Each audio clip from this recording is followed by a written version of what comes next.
en mettant ainsi notre démocratie en danger. L'un des problèmes les plus flagrants de l'ancien fichier est sans nul doute la présence d'électeurs décédés sur la liste électorale. Cette anomalie, bien documentée, est un symptôme de l'incapacité chronique des autorités à maintenir des listes à jour. Les noms des citoyens décédés, conservés en l'absence de mécanismes de radiation fiables, peuvent être exploités pour commettre des fraudes électorales, notamment par le gonflement artificiel des résultats. Cette pratique érode la confiance dans le processus électoral et alimente les soupçons légitimes de manipulation. Les inscriptions multiples constituent également une autre faille majeure du présent fichier électoral. Qu'elles soient le résultat d'erreurs administratives ou de manœuvres délibérées, ces doublons compromettent gravement le principe fondamental « un citoyen, une voix ». L'ancien système électoral, dépourvu de technologies biométriques, est incapable de détecter et d'éliminer efficacement ces doublons. Cela crée un terrain fertile pour la fraude et renforce la perception d'un système partial au service d'intérêts spécifiques. En outre, l'ancien fichier ne dispose d'aucun mécanisme intégré pour vérifier l'authenticité des informations fournies lors de l'enrôlement. Les identités fictives ou usurpées, associées à l'absence de vérification rigoureuse, fragilisent encore davantage la sincérité de ce fichier. Un autre problème fondamental réside dans le déséquilibre démographique entre les provinces contenues dans ce fichier. Certaines provinces stratégiquement favorisées affichent un nombre d'électeurs disproportionné par rapport à leur population réelle, tandis que d'autres, pourtant densément peuplées, sont sous-représentées dans ce fichier. Ces inégalités faussent l'équité du scrutin et alimentent des tensions provinciales, exacerbant les divisions politiques et sociales. Cette exclusion systématique et cette distorsion démographique constituent une atteinte directe au principe d'universalité du suffrage. Elle prive les citoyens de leur droit de vote tout en déséquilibrant le poids politique des différentes provinces. Une telle situation mine la légitimité du processus électoral et compromet la stabilité du pays. Mesdames et messieurs, chers compatriotes, même dans un scénario où un nouveau code électoral n'aurait pas été promulgué, les anomalies structurelles de l'ancien fichier auraient justifié à minima un audit indépendant par un organisme international agréé. Un tel audit, mené par une entité impartiale, dotée d'une expertise reconnue, aurait permis d'évaluer l'intégrité et la fiabilité du fichier existant. Les recommandations issues de cet audit auraient pu guider des réformes temporaires en attendant la mise en œuvre d'un système plus robuste.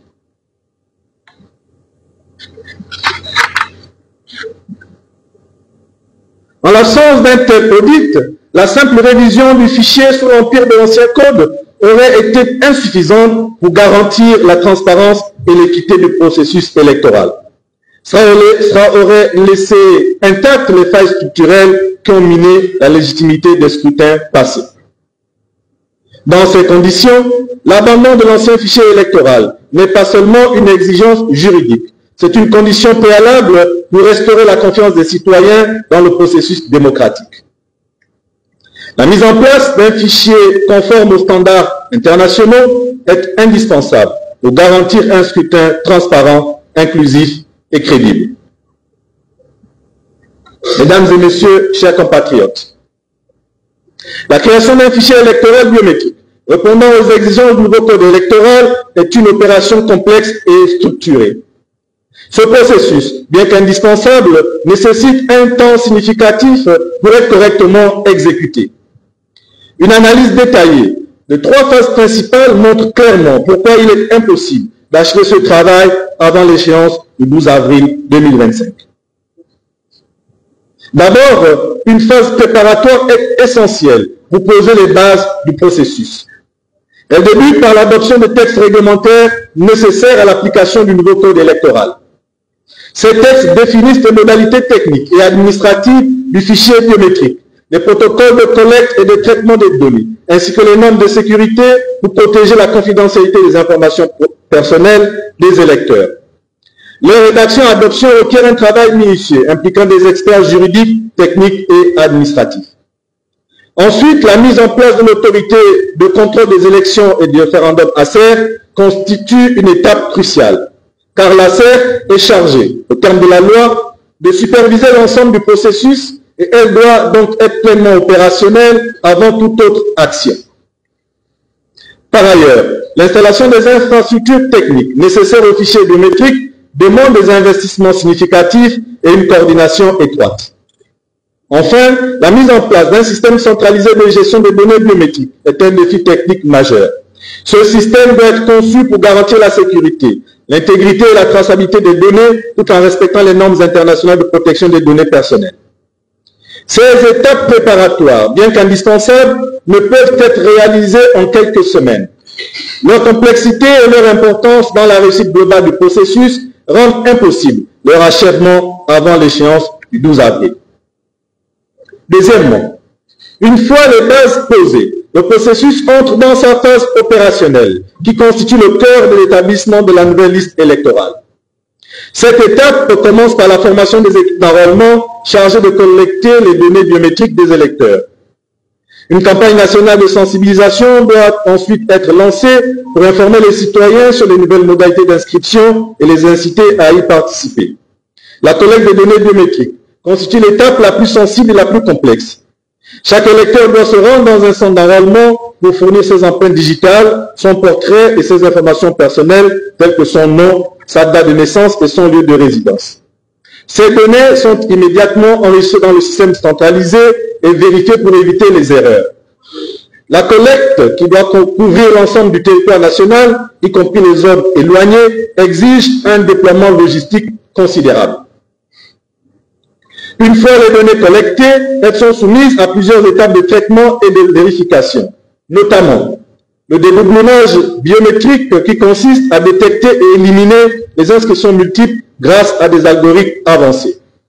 Deuxièmement, la validation des données d'état civil en les comparant avec les registres officiels pour s'assurer de leur authenticité. Troisièmement, la détection et correction des anomalies comme les erreurs de saisie et les incohérences dans les informations fournies. Ces opérations nécessitent des ressources techniques importantes et ne peuvent être réalisées dans la précipitation. Enfin, troisièmement, une phase de finalisation. Cette dernière étape du processus consiste à vérifier, valider et publier les listes électorales. L'ACER joue un rôle central dans cette phase en réalisant un audit technique complet pour s'assurer que les données collectées et traitées respectent les normes établies. Une fois l'audit terminé, les listes électorales provisoires sont publiées et mises à la disposition des citoyens qui peuvent vérifier leur inscription et signaler d'éventuelles erreurs. Cette période de réclamation de 4 jours permet aux électeurs de demander des corrections ou des ajouts. Les réclamations sont traitées par les commissions électorales locales sous la supervision de l'ACER qui veille à ce que toutes les demandes soient examinées équitablement. À l'issue de cette période, une nouvelle période exceptionnelle d'inscription sur les listes électorales de 10 jours peut être ouverte. Après intégration des corrections, les listes définitives sont validées et transmises aux institutions compétentes, notamment le ministère de l'Intérieur, la Cour constitutionnelle et le Conseil d'État. La publication des listes définitives marque l'achèvement du processus et ouvre la voie à l'organisation des élections. Comme vous pouvez le constater, ce processus nécessaire, correctement mené, demande du temps. Et nous pensons qu'il faut prendre ce temps pour concevoir une nouvelle liste électorale. Mesdames et messieurs, chers compatriotes, nous tenons par ailleurs à dénoncer avec vigueur la précipitation qui a amené le CTRI à modifier unilatéralement la date de cette élection initialement prévue pour le mois d'août 2025. Cette décision soudaine et non concertée ne peut être interprétée que comme une manœuvre visant à prendre de court les acteurs politiques en les empêchant de s'organiser correctement. Cette précipitation sert manifestement les intérêts du potentiel candidat issu des rangs du CTRI qui bénéficie déjà des avantages considérables liés à sa position de gestionnaire de la transition. Comment justifier un tel empressement si ce n'est pas la volonté de fausser la compétition électorale avant même qu'elle ne commence? Les standards internationaux en matière d'organisation des élections démocratiques exigent un délai raisonnable entre l'annonce du scrutin et sa tenue, afin de permettre à tous les candidats de préparer leur campagne dans des conditions équitables. En réduisant ce délai, le CTI démontre son peu d'attachement aux principes démocratiques fondamentaux. Cette précipitation injustifiée s'accompagne d'ailleurs d'une anomalie juridique supplémentaire qui renforce nos inquiétudes quant à la transparence du processus électoral en cours. Nous voulons ici rappeler que jusqu'à présent, et malgré les demandes répétées de plusieurs acteurs politiques de la société civile et de nombreux citoyens, le CTRI n'a toujours pas retiré son décret anticonstitutionnel et illégal de convocation de l'élection présidentielle. Ce décret présente une grave anomalie juridique, l'absence de mention de la date du second tour, contrairement à ce qu'exige formellement la loi électorale gabonaise. Cette omission n'est pas une simple erreur technique, mais une violation caractérisée des dispositions constitutionnelles qui régissent notre système électoral. Nous exigeons le retrait immédiat de ces décrets et son remplacement par un texte conforme aux exigences légales, incluant impérativement la date du second tour.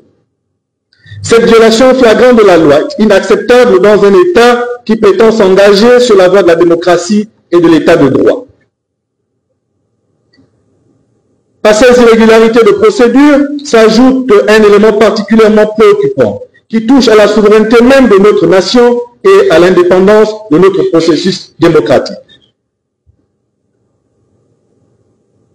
Nous voulons ici fustiger très fermement l'ingérence inacceptable du président de Guinée équatoriale dans le processus électoral gabonais. Cette intervention sollicitée par le chef de la junte militaire vise manifestement à apporter un soutien extérieur à un candidat qui n'est même pas encore officiellement déclaré. Cette démarche constitue une violation manifeste des principes fondamentaux de souveraineté nationale et de non-ingérence qui régissent les relations internationales.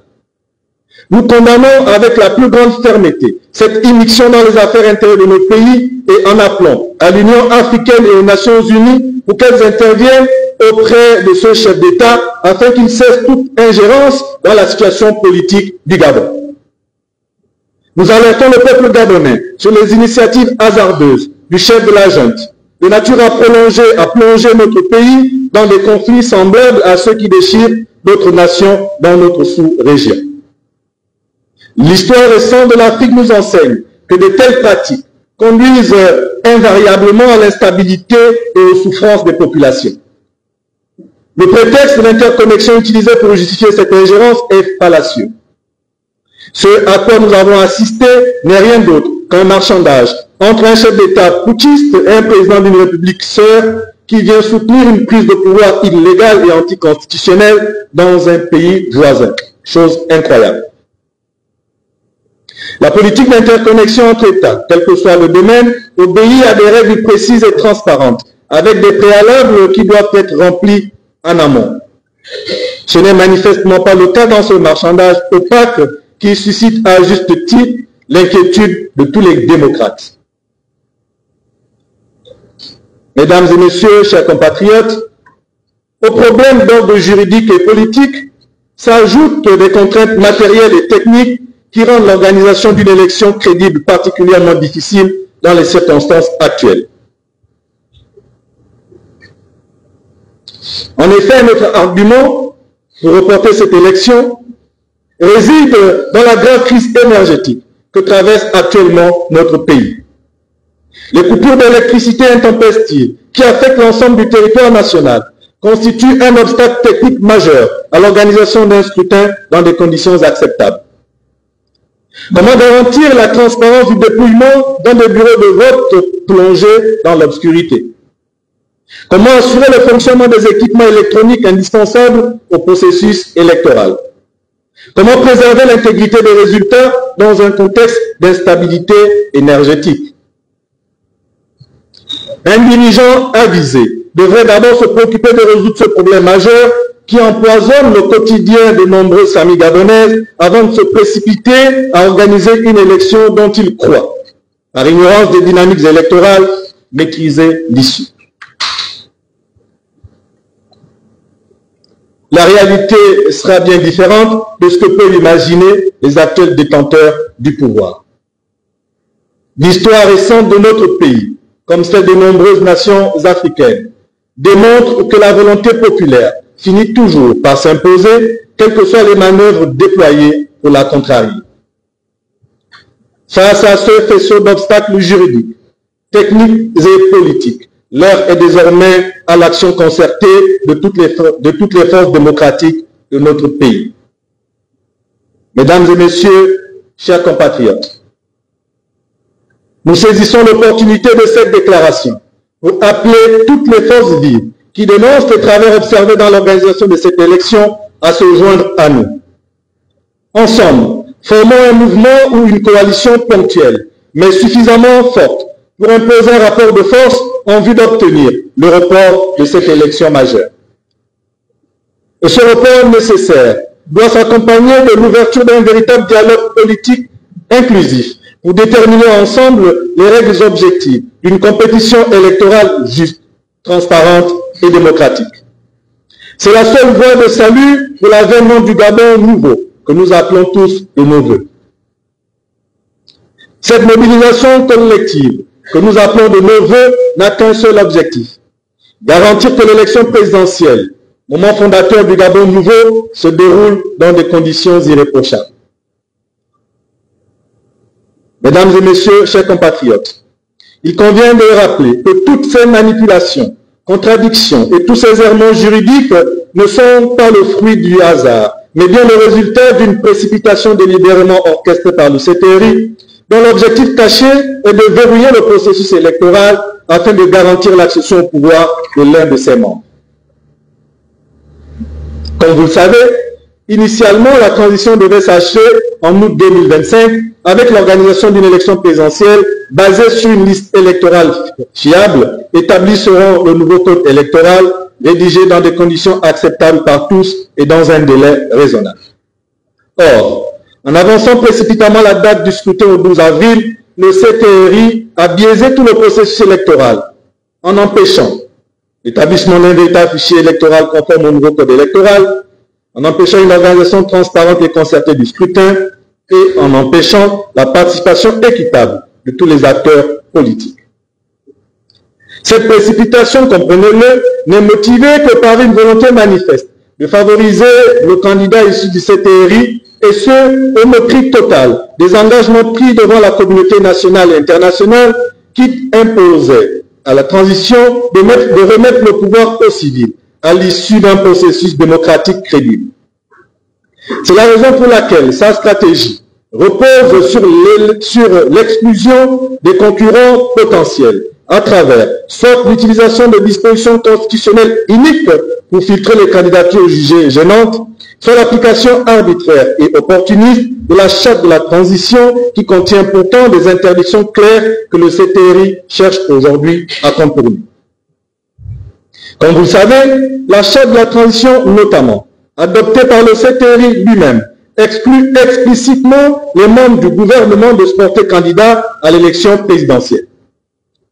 Or, le président de la transition a occupé les fonctions de ministre de la Défense nationale et de ministre de l'Intérieur dans le premier gouvernement de la transition, tout en étant simultanément chef de l'État. Bien que démissionnaire de ces ministères par la suite, son passage au gouvernement suffit à l'empêcher de se présenter selon la charte que lui-même et le CTRI ont adoptée. Or, comme nous le constatons chaque jour, à moins d'une surprise agréable pour le peuple, tout est fait pour qu'il se porte candidat à la prochaine élection présidentielle. Et le rassemblement qui est à court, au moment où nous parlons, au stade de l'amitié, est une confirmation si on avait besoin de cette volonté. Rassemblement des militaires, je précise.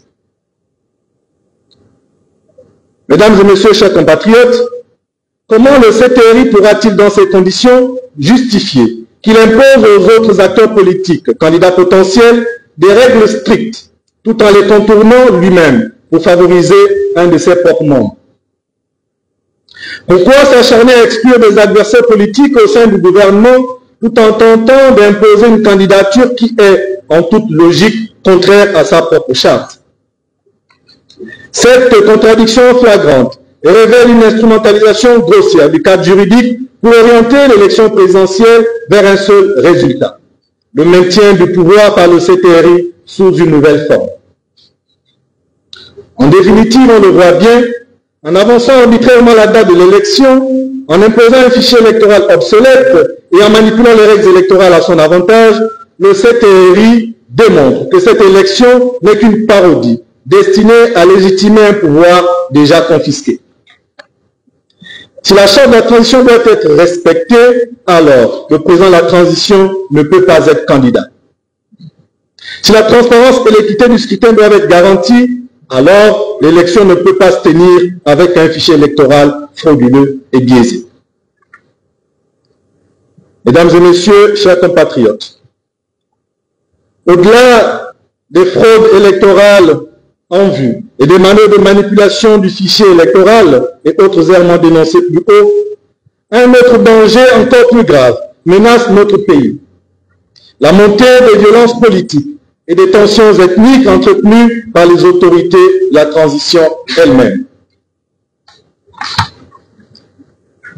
En effet, à cette crise électorale majeure s'ajoute une exacerbation inquiétante des tensions ethniques et régionalistes, directement encouragées par les responsables de la transition qui, pour des motifs électoralistes, tolèrent, voire favorisent, l'émergence de groupes à base ethnique et régionaliste.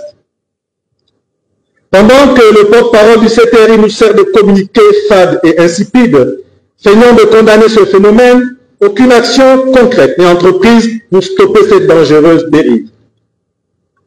Nous condamnons avec la plus grande fermeté les attaques inadmissibles dont a été victime le Premier ministre Alain-Claude Bilibizé et son mouvement politique, la plateforme Ensemble pour le Gabon, lors de leur tournée dans la province du Wellington et plus précisément à Mindik et à Oyen. Ces violences inédites dans l'histoire politique de notre pays sont un précédent extrêmement grave et témoignent de l'effritement du climat de tolérance et de paix qui a toujours caractérisé notre nation. Face à ces événements d'une gravité extrême, le silence des autorités de la transition est tout simplement intolérable. Ni le ministre de l'Intérieur, ni le président de la transition n'ont jugé bon d'adresser une condamnation claire et ferme. Seul un laconique communiqué a été lu par un fonctionnaire du ministère de l'Intérieur, comme si ces actes ne méritaient pas plus d'attention. Et ce n'est pas la condamnation tardive et timide du porte-parole de la présidence de transition qui changera quoi que ce soit. Ce mutisme complice des autorités constitue une légitimation tacite de ces dérives et met en péril l'unité nationale à un moment où le pays a plus que jamais besoin de cohésion. Nous exigeons que les autorités cessent de se cacher derrière des discours creux et prennent enfin des mesures concrètes pour mettre un terme à cette escalade dangereuse. Nous demandons que les auteurs des violences de Mindik soient identifiés et poursuivis par le procureur de la République conformément à la loi.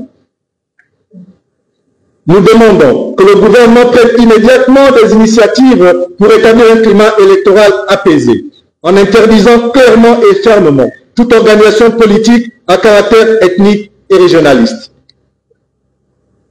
Le Gabon ne peut pas devenir un champ de bataille politique où la haine et la division sont utilisés comme des outils électoraux. Les acteurs politiques, les citoyens et la communauté internationale doivent rester vigilants face à ces dérives qui risquent d'entraîner le pays vers une crise majeure si elles ne sont pas immédiatement stoppées. Il est temps que le CTRI assume ses responsabilités et prenne des décisions fortes pour garantir un processus électoral apaisé et inclusif. Mesdames et messieurs, chers compatriotes, à cette violence politique s'est ajoutée une autre menace majeure pour la stabilité de notre pays, l'aggravation des tensions ethniques à des fins électoralistes. Le 22 février dernier, lors d'une rencontre citoyenne organisée à Port-Gentil, le ministre des Affaires étrangères de la Transition, Régis Onangandiaï, a tenu des propos au relent ethniciste particulièrement graves. En appelant à respecter les, je cite, autochtones, il a stigmatisé de manière à peine voilée la communauté mérier-métier, contribuant ainsi à alimenter un climat déjà tendu dans la province de l'Ogooué-Maritime. Face à ces propos d'une extrême gravité, aucune réaction officielle du gouvernement, ni le Premier ministre, ni le ministre de l'Intérieur, ni encore le président de la transition n'ont jugé bon de prendre position. Seuls quelques acteurs politiques, comme Noël Bertrand Bouzanga et l'ancien député As Nziengi, ont osé condamner ce discours tribaliste et divisionniste. Nous disons que ce silence est inadmissible. Il montre une complaisance dangereuse face aux dérives identitaires qui menacent l'unité nationale. Un ministre en exercice ne peut pas se permettre de tenir des propos qui segmentent les Gabonais et qui risquent d'exacerber les tensions ethniques à la veille d'une élection capitale. Face à ces dérives inquiétantes, le gouvernement doit cesser de fuir ses responsabilités et prendre des mesures concrètes. Nous mettons en garde les autorités contre l'inaction et l'inauthenticité de leur condamnation. Laisser la violence politique et les divisions ethniques prospérer sans réagir fermement, c'est prendre le risque de plonger le Gabon dans une crise profonde aux conséquences imprévisibles. Mesdames et messieurs les journalistes, chers compatriotes, au terme de cette analyse approfondie, une conclusion s'impose avec force et évidence. L'élection présidentielle prévue pour le 12 avril 2025 ne peut pas se tenir dans ces conditions. D'abord, d'un point de vue juridique, le fichier électoral que le gouvernement entend utiliser est illégal, car fondé sur un code électoral abrogé par la nouvelle loi électorale numéro 001/2025 du 19 janvier 2025, promulguée le 22 janvier 2025. Le principe d'application immédiate de la loi nouvelle exige la mise en place d'un fichier électoral biométrique national, conformément aux exigences du nouveau code électoral. Toute élection reposant sur l'ancien fichier serait donc juridiquement invalide. Ensuite, d'un point de vue organisationnel et politique, nous sommes face à un processus biaisé et précipité, orchestré par le CTRI pour avantager un candidat issu de ses rangs. L'avancement arbitraire de la date du scrutin, l'exclusion de potentiels adversaires par des règles anticonstitutionnelles iniques et le verrouillage de l'autorité de contrôle des élections du référendum démontrent une tentative flagrante de manipulation électorale. Enfin, d'un point de vue technique, l'actuel fichier électoral est truffé d'anomalies qui compromettent la fiabilité du scrutin. Inscriptions multiples, présence d'électeurs décédés, inégalité géographique, absence de contrôle biométrique et absence de supervision de l'ACR. Une telle base de données ne peut garantir ni la transparence ni l'équité du scrutin à venir. C'est pourquoi, dès ce lundi 3 mars 2025, nous saisirons officiellement la Cour constitutionnelle par une requête en inconstitutionnalité fondée sur 3 points majeurs. Premièrement, l'application immédiate du nouveau code électoral qui rend caduque toute liste électorale établie sous l'empire de l'ancien code. Deuxièmement, l'illégalité des arrêtés ministériels numéro 000512/MIS et 000513/MIS du 27 février 2025 qui prétendent prolonger une révision électorale réalisée sous une loi abrogée, en invoquant des dispositions du nouveau code de manière incohérente et opportuniste. Troisièmement, la violation des principes fondamentaux du suffrage universel et de l'égalité des électeurs dans la mesure où la prolongation de l'enrôlement sans ajustement du calendrier des candidatures crée une discrimination entre électeurs.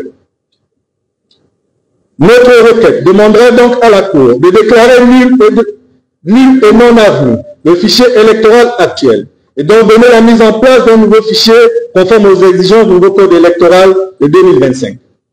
En conséquence, nous exigerons le report de l'élection présidentielle du 12 avril afin que celle-ci se déroule sur des bases légales et transparentes.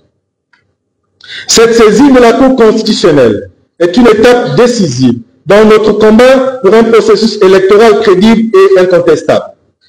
Nous mettons solennellement en garde les autorités de la transition. Si ces mesures ne sont pas prises, alors cette élection ne sera qu'une mascarade visant à légitimer un pouvoir confisqué par le CTRI et nous prendrons toutes les mesures légales et démocratiques pour nous y opposer. Nous en appelons au peuple gabonais, aux acteurs politiques, aux institutions nationales et internationales. Ne laissons pas le Gabon sombrer une fois de plus dans une crise électorale fabriquée de toutes pièces. L'avenir démocratique du Gabon est en jeu. Refusons cette parodie électorale et exigeons des élections justes, transparentes et réellement démocratiques. Nous vous remercions de votre aimable attention.